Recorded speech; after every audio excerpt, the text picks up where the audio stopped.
Στον Λαφιένα Σταυρός, ο Δάνια ταράχτηκε καθώς διαπίστωσε πως όλα τα γύρω υψώματα καθώς και τα δρομάκια προς το χωριό ήταν καταιγημένα από ισχυρές δυνάμεις Τουρκαλβανών και ο δρόμος προς το Νεοχωράκι και το Κομπότι φρουρούνταν από τουρκικό ιππικό.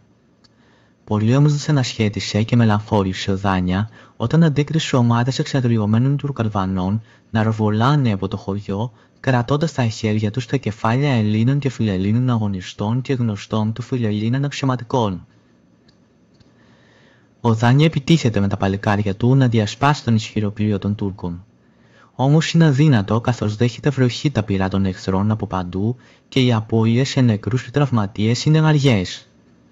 Αποφασισμένοι να αγωνιστούν μέχρι σε σχάτων, οι Φιλελλήνες σχηματίζουν τετράγωνο άμυνας προς όλες τις κατευθύνσεις. Οι Τούρκοι από πλεονεκτικές θέσεις και διαθέτοντας όπλα μεγάλου βεληνικούς, χτυπούν και αποδεκατίζουν τους Φιλελλήνες. Αγανακτισμένος ο Δάνια διατάζει τότε πιστοχώρηση ελπίζοντας να βρει κάποια διέξοδο σωτηρίας. Και ενώ υποχωρεί, καλπάζοντας με το άλογο του, ένας μαύρος χύνεται εναντίον του και αρπάζει το άλογο από τα χαϊνάρια. Ο Δάνια τον σπαθίζει και ο μαύρος βάζει ασπίδα το λαιμό του αλόγου που ξαφνιάζεται, στέκεται στα πισινά του, φοβάται και σταματά. Αμέσως τρέχει ένας τύφος υπέων και πεζών Τουρκαλβανών και το επιτίθενται. Ένας έφηβος χτυπά το Δάνια με το ξύφος του από τα νότα και το τραυματίζει βαριά στη μέση του. Ο Δάνια πιονίζονται και οι εχθροί τον ανατρέπουν και τον αποκεφαλίζουν. Πριν ξεψυχήσει, ακούστηκε σε όλο το χώρο της μάχης η βροντερή φωνή του.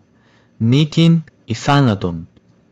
Ο Πολωνός Κυριαρχός Μετζεύσκι με 11 συμπατριώτες του είδε με τα μάτια του την πάλη του Δάνια και αφού γκράστηκε με συγκίνηση τις τελευταίες λέξεις του, ήταν πολύ κοντά και μάχονταν να βρει τρόπο να φτάσει στο σύνταγμα των τακτικών και τους Επτανήσιους.